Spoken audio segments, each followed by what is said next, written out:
Господине Томески, изминативе денови сме сведоци на едни ужасни фотографии од Атина на терен, каде што во големите огнени стихи загина околу 80 луѓе, околу 200 беа повредени. Што е она што како поволност се јавува за пламените стихи толку брзо да се расшири ова? Она од искуство што може да се каже за брзото ширење на ваков вид на пожари е пред се горливата материја, односно растителниот свет што е застапен на тоа подрачје каде што е зафатено со пожар, но исто така и останатите метеоролошки услови предонесуваат до брзо ширење на пожарот. Најчесто тоа е ветер. При тоа на такви локалитети се стварат микроклиматски услови и се создаваат услови за брзо ширење и развој на таков вид на пожари, каде што се достигнуваат високи температури, голема зачаленост, така да и условите за интервенирање во такви услови се многу поспецифични и потешки нормално за пожарникарите. Господине Томески, а кои се најчестите причини за пожарите? Дали се работи за физички подметнати пожари, за невнимание кај човечкиот фактор или природни запалувања по недостаток на влага на одредени места? Од статистиката која водиме во нашата единица години назад, можам да кажам дека имаме доста големо искуство со пожари на отворен простор, кои што многу често се случуваат и на нашата територија. Она што е застапено како причина за настанување на пожар на територија на град Скопје или пошироко во републиката е човечкиот фактор, односно невниманието. Многу ретки се. Најчесто се невниманија или Најчесто е невнимание. Најчесто е невнимание. Подметнувањата се во многу мал број. Она што е утврдено како факт. Но најчеста причина е невнимание на човекот и имаме неколку изолирани случаи каде што имаме настанување од природни причини. Удар на гром и слично. од удар на гром може да се развие голем оган? Да, апсолутно. Во услови каде што имаме голема вегетација, настанува и можно е ширење на самиот пожар. Има настанати пожари од гром, што се утврдени и на територија на град Скопје, како од очевидци кои сведочат за настанување на таков случај. Ајде да се вратиме пак на Атина. Се појавија медиумски писанија дека човекот кој што го еден од луѓето кои што го подметнале пожарот бил снимен на видео. Претпоставувам, бидејќи во вашата бранша сте разгледале, сте ги виделе огнените стихи, сте се слушнале со вашите колеги од Атина. Се работи за повеќе пожари во еден исти момент? Да, она што можеше да се добие како сознание за начинот на ширење на пожарот и станува збор за повеќе пожари. Она што ја можам да го согледам, кои во еден момент доаѓа до седенување и брзо ширење кон населбата која беше зафатена од тој пожар. Сето тоа е последица на, пак кажам, на погодните метеоролошки услови кои владееле на тој простор. Брзината на ветерот е подрече каде што имаме доста ветровити моменти, односно денови, така да отсутството на влага, сувоста на вегетацијата и видот на вегетацијата придонесло за брзо ширење на пожар. Спомнав, се ствара тогаш и микроклиматски услови во самиот тој простор, од температурата, зачеденоста и доаѓа до многу брзо ширење на самиот пожар и е многу тешко да се интервенира во такви услови. Така, Скопје и Атина изминатиот период имаат поинтензивни односи како градови, побараа ли грчките служби помош? Од разговорот кој имаме со градоначалникот на град Скопје, господин Петар Шилегов, беше договорено да една екипа биде спремна да замине во секој момент кон Атина. Тоа беше понудено на градоначалникот на Атина, но со самиот тек на времето, интервенцијата веќе беше завршена, така да нашата екипа остана тука, не беше упатена кон Атина, но беше понудена и се чекаше само, нели, да се добие одобрение да заминеме. Стручно објаснето, што е она што најчесто се јавува како препрека за пожарникарите на терен? Во однос на... И секој кој што е, ако смеам да се надополнам, секој кој што е во близина на огнот, што е она што треба да направи? Во однос на пожари на отворен простор, знаете, самата Скопска котлина има доста непристапни предели. Значи, конфигурацијата на теренот е една од отежнителните околности кои влијаат на брзината на интервенирање.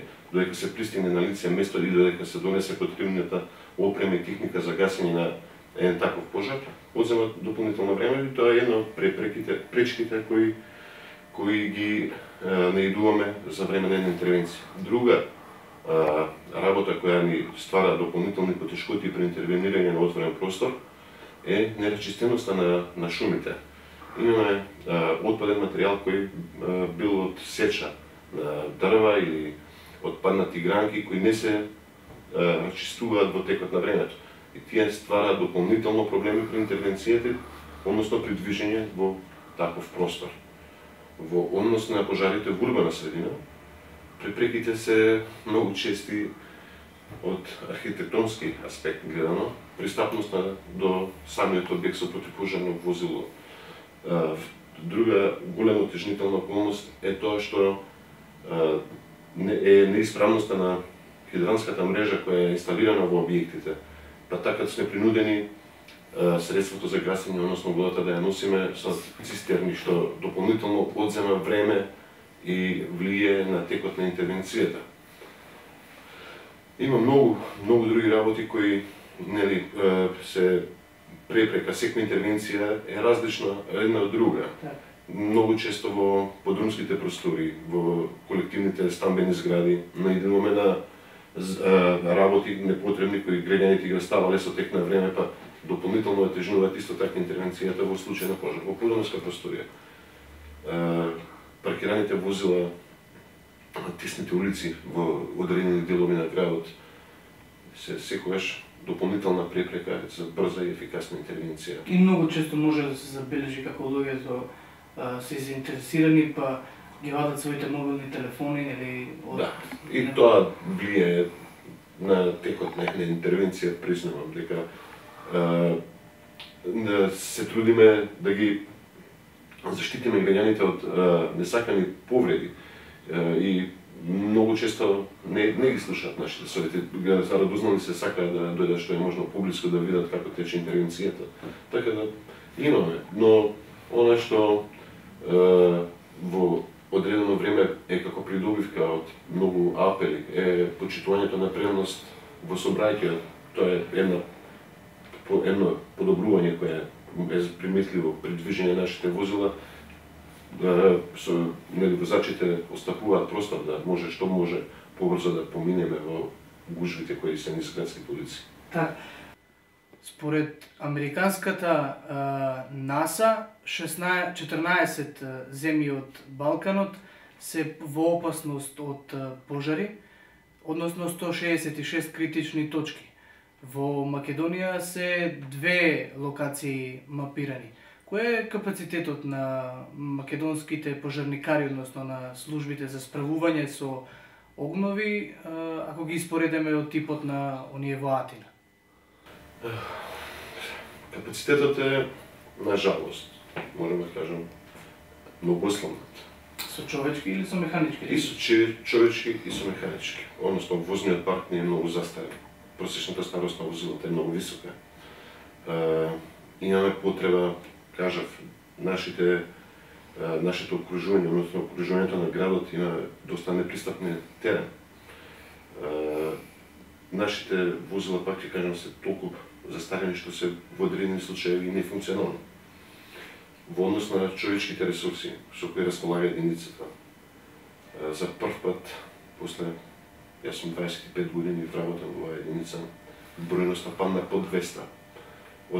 А предвидени се 384 работни места во старата единица. Работиме, значи, со пополнатост на 50%. И сето тоа се предизвици во работењето. До сега, се справуваме успешно, но не знаеме каква свене погода ќе не зафати. Ви самите рековте случката со Атина. Во одредени моменти покажа дека и системот кој го имаме како систем за заштита и спасување во одредени моменти не е функционален. Додека се воспостави, додека сето тоа се распореди на терен, се губи доста време. И е итно неопходно да се превземат мерки во тој поглед. Градот најави нови 50 вработувања, но она што е слика како возен парк во единицата се рефлектира и во целата држава. Возниот парк во противпожарните единици е многу стар. Многу стар, така да е потребно, барем она според мене, што е и логично се наметнува се тоа, поголема интервенција во набавка на противпожарни возила на ниво на држава. Зашто не сите општини се справуваат добро или на некој начин со потребите на противпожарните единици. И би било добро да се случи што е можно поскоро обнова на целокупниот возен парк во противпожарните единици и нормално пополнување единиците со квалитетен кадар, за да може да се обавуваме функцијата онака како што е предвидено. Спомнав дека успеваме да се носиме, но тоа не значи дека секој ќе биде така. Така, а од механизациите кои што се потребни за евентуален пристап во поруралните средини доколку дојде таму до пожар? Па да, потребни се таков вид на возила, теренски возила, со кои што би биле во можност да пристигнеме до секое место, онамо каде што е потребно. Потребна е измена, односно дополнување на законската регулатива која регулира нашата професија. Потребна е измена на правилниците за кои мислиме дека се надминати од самото време, за да дојдеме до некој стадиум кој ќе може да се каже, да се пофалиме дека имаме модерна противпожарна служба. Во изминатиот период, во соработка со Дирекцијата за заштита и спасување, отпочнале некои разговори и имаме некој напредок во однос на тоа. Пак ќе спомнам, потребно е многу поголемо инвестирање во единицата и правење на пресек во обнова на возниот парк во сите општини. Пак ќе кажам, општините го немаат тој потребен капацитет, зашто не се случи фискалната децентрализација во целост. 2005 противпожарните единици беа префрлени од државно на локално ниво, но без целосна решена финансиска конструкција. И потребно е дали да се направи таа финансиска децентрализација за да може општините да си ги сервисираат своите противпожарни единици или државата интервенционно да делува, односно да набави одреден број на противпожарни возила за да може да бидеме што е можно поефикасни во случаи како што рековте се случуваат во Атина, многу пошироко во Бугарија имаме поплави, така да работата е да биде што може побрзо обновен возниот парк во единиците и пополнетоста на единиците со човечки ресурси.